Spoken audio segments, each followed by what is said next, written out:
Hello everyone, welcome back to my channel Aitaram Vishwakarma vlog. I hope सबैजना सन्चै आरामै हुनुहुन्छ होला। म यति बेला स्वर्गद्वारी नगरपालिका वार्ड नम्बर 6 को बेलवास भन्ने ठाउँमा छु।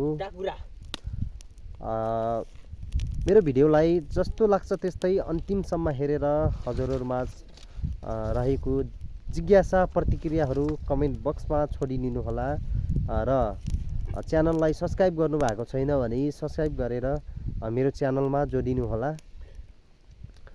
यति बेला हामी खाना बनाउँदै छौं। पछाडी मेरो ब्याकग्राउन्डमा देख्न सक्नुहुन्छ हाम्रो खाना बनाउने तयारी भइरहेको छ। मौसमले च्यालेन्ज गरिरहेको छ हैन, पानी पर्ला पर्ला जस्तो छ। चिसो हावा चलिरहेको छ र बादल लागिरहेको छ। आकाशमा देख्न सक्नुहुन्छ मजाले बादल लागिरहेको छ हैन। यता चाहिँ हाम्रो जेठबा बस्नु भएको छ, तरकारी बनाउँदै हुनुहुन्छ हैन। हामीहरूले खाना चाहिँ बाहिर बनाउँछौं किनभने हाम्रो रुम चाहिँ पक्किरहेको छ, त्यो भित्र आगो बाल्न मिल्दैन गाइजहरु हैन। त्यो भएर चाहिँ हामीले बाहिर खाना बनाउने गर्दछौं। टक्क लाएर देख्न सक्नुहुन्छ बेलवास गाउँ चिसो हावा चलिरहेको छ,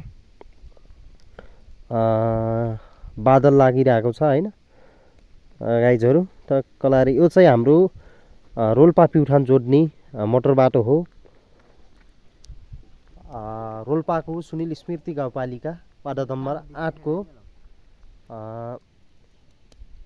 अरेस जोड्ने मोटर बाटो हो यो।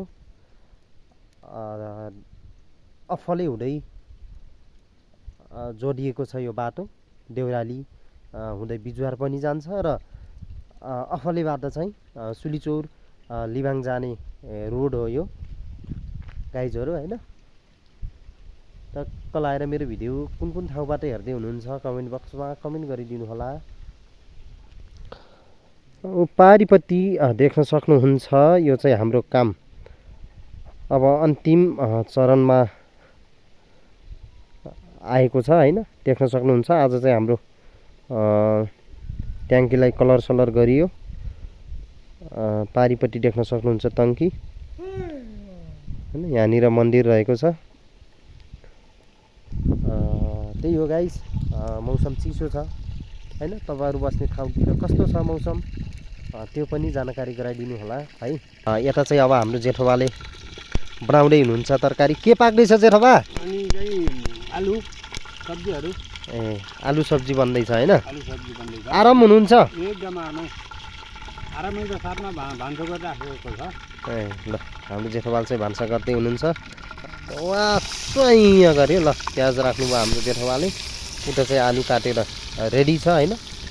आगो चाहिँ मजाले बलिरहेको छ गाइजहरु हाम्रो। जेठबाले तरकारी बनाउँदै हुनुहुन्छ। जेठबा भन के छ, जेठी आमाको याद कति आइरहेछ? साँझ परेर अब आउने जस्तो प्लान हो। कति वर्षको हुनुभयो? म लास्ट त 50 पुग्नु भयो हैन। खतरा टरुनीहरु थियो र नि तपाईको जमानामा हैन। कतिको टरुनीहरु पटाउनु भएको थियो जेठबा? जमानामा कति टरुनी पटाउनु भएको थियो? आलु हाल आलु हजुर बा कति टरुनीहरु पटाउनु भएको थियो? यति बेलाको कुरा नगरौँ, अब यति बेलाको बोटुनी मिल्छ भने यसो जुवार गरौँ। घर फेरि जेठी आमाले मार्नु होला क्या? त्यो मार्ने कुरो हुन्न, अब बुढाबुढी भइसक्यो। हजुर टेम पास के? टेम पास। लौ ठिक छ।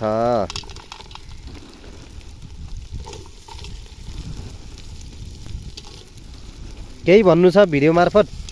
नै केही भन्नु छैन, भान्सो गर्न हतार छ। आज चाहिँ हाम्रो जेठबाले आलु सोयाबिन पकाउँदै हुनुहुन्छ हैन। आज चाहिँ जेठबाले पकाएको खाने हो हामीले। कलाएर साइडमा चाहिँ हाम्रो माइला।